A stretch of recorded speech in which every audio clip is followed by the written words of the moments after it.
Pumunta kami sa Divisoria after mag-fishing ni Daddy. So, sis Daddy nag-fishing siya doon sa Mega Dike. I believe around Malabon yun.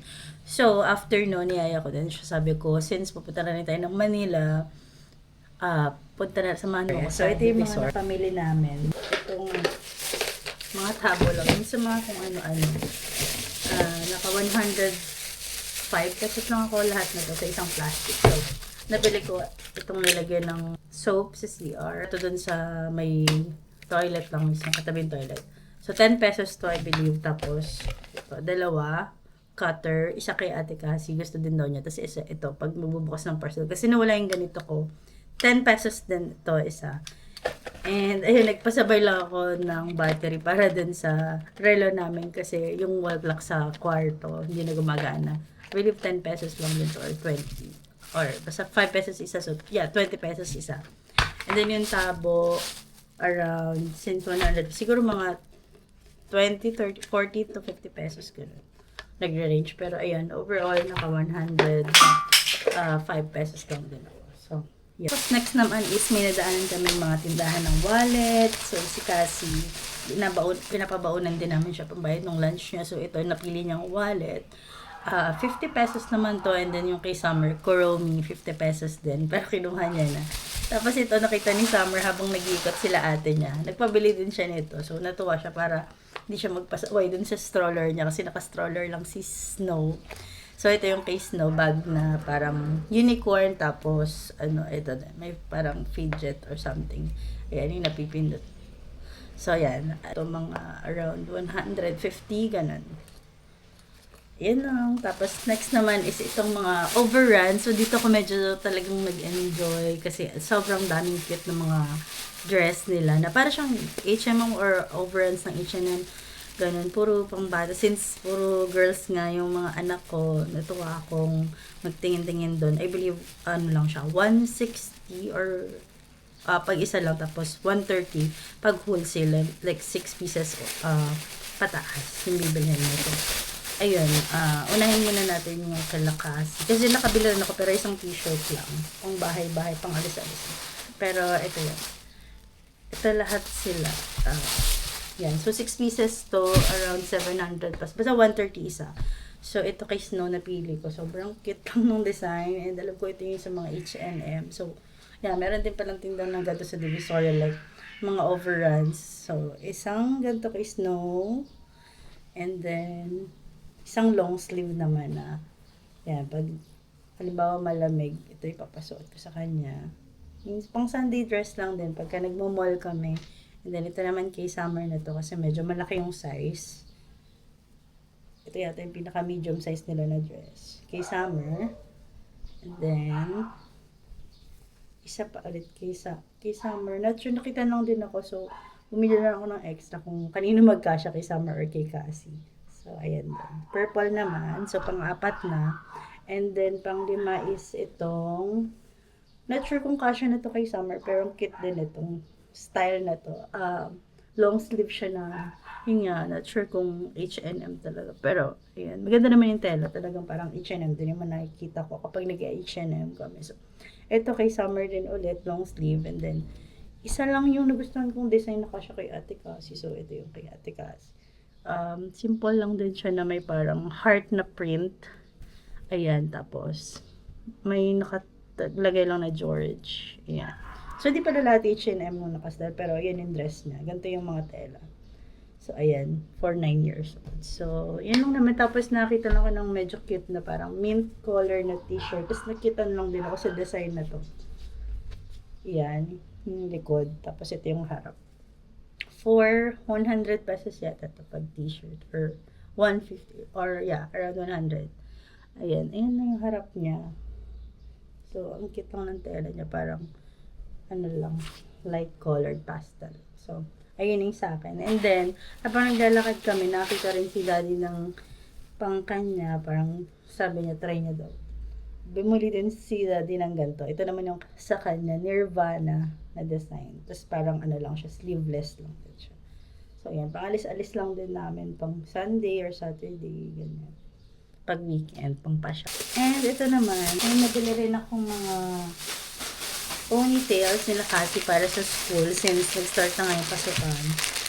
Unang-una itong ribbon, ito yung napili ni Summer kasi pinapili ko rin sila dun, sinama ko sila dun sa shop habang naghintay sila daddy tsaka si Snow dun sa medyo gilid. Kasi medyo maraming tao dun sa shop na yun. So, sa taas lang to, second floor, pag akyat ng escalator, doon marami nagtitinda ng parang puro tali shop, mga ponytails ng mga bata. So, ito, ribbon lang siya na parang rainbow, tapos kiniklip. So, madali siyang gamitin pag nagmamadali rin sa school since morning pasok nila kasi para di malilate. So, ito, napili ko din para kay Snow naman, 70 pesos. So, ito, 70 pesos din siya. Sa loob din ng 999 Mall. Ribbon siya, pero mas maliit siya. Para kay Snow. Pero not sure kung gagamitin niya. If hindi, kay Summer na lang din. Tsaka kay Cassie. Kasi si Snow, mahirap siyang ayaw niya talaga nang nilalagyan ng kung ano yung buhok niya. So, ito naman napili ko kay ate. Medyo hindi siya colorful since 9 years old na si Cassie. Medyo ayaw niya na nung mga character na mga tali, panale. So, ito, sobrang cute lang kasi may beige. Nahihilig si Cassie ngayon sa beige. So, ito, natawanan na ako. So, ito na lang yung binili ko. Sabi ko, perfect to sa bag niya. Kakulay ng bag niya. And then, ito, pinili rin nila to. Tigisa sila. Tuwang-tuwa sila dito sa parang star na clip.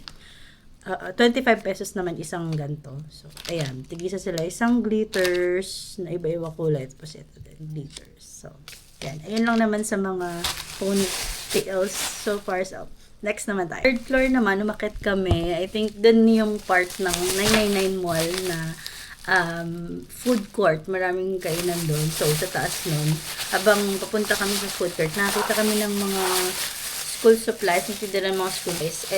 Si Cassie tsaka si Summer, hindi ko pa nilalagyan stickers, yung notebooks nila and yung books nila. So, tamang-tama to sakto. Ito yung napiling design ni Cassie. Pinapili ko siya actually kung Kuromi or My Melody. Sabi niya ganito lang daw, yung walang character.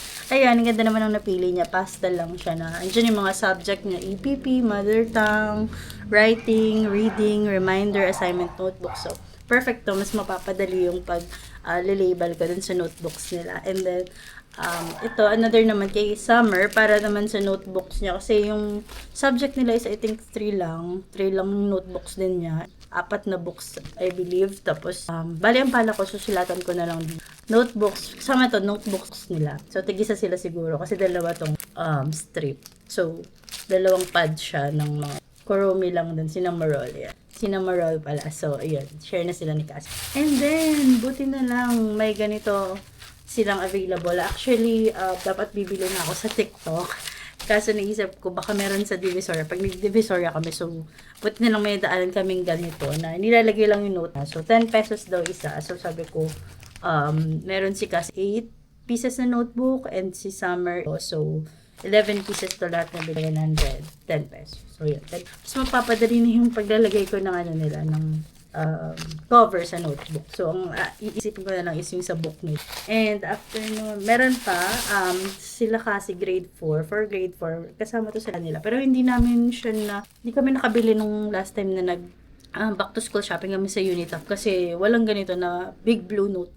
Buti na lang, nagtanong din ako doon na meron po kayong ganitong big blue notebook. So, kukoveran ko na lang din siya. Lalagyan ko ng pangalan and subject. And si Summer, meron siyang kulong na scissors. I believe 25 pesos din to dun sa taas na third floor na may food court sa 999 Mall.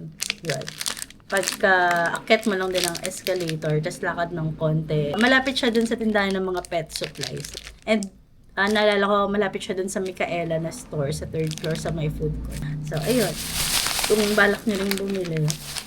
Nakakita lang din si Cassie ng 2 additional pens.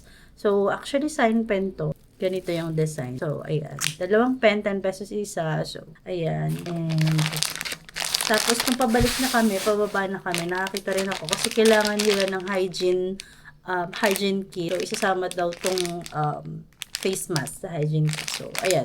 Bumili na rin ako. 25 isang bat. Ayan. So, next. Then, ito, nakita rin kami ng parang shop na puro medicine tinitinda. So, this one is for only 180 pesos. Yung, I believe sa second floor din siya malapit sa escalator. May kita niyo siya agad yung mga nagtitinda ng maraming socks. So, ayun. Pinasukot ko naman kay kasi nung nasa sasakyan kami pa uwi. Kasya naman. And I believe kasya rin to kay Sama. So, sa isang ganito, 3 sets or 3 pair. So, ibig sabihin 3, 6, 9, 12. 12 pairs for only 180 pesos. So, saktong-sakto kasi hindi na sila mauubusan. Bali, 6 pairs sila na bago na medyas. So, ayun na lahat guys ng napamili namin sa Divisoria. Thank you so much for watching and I'll see you on the next one. Bye!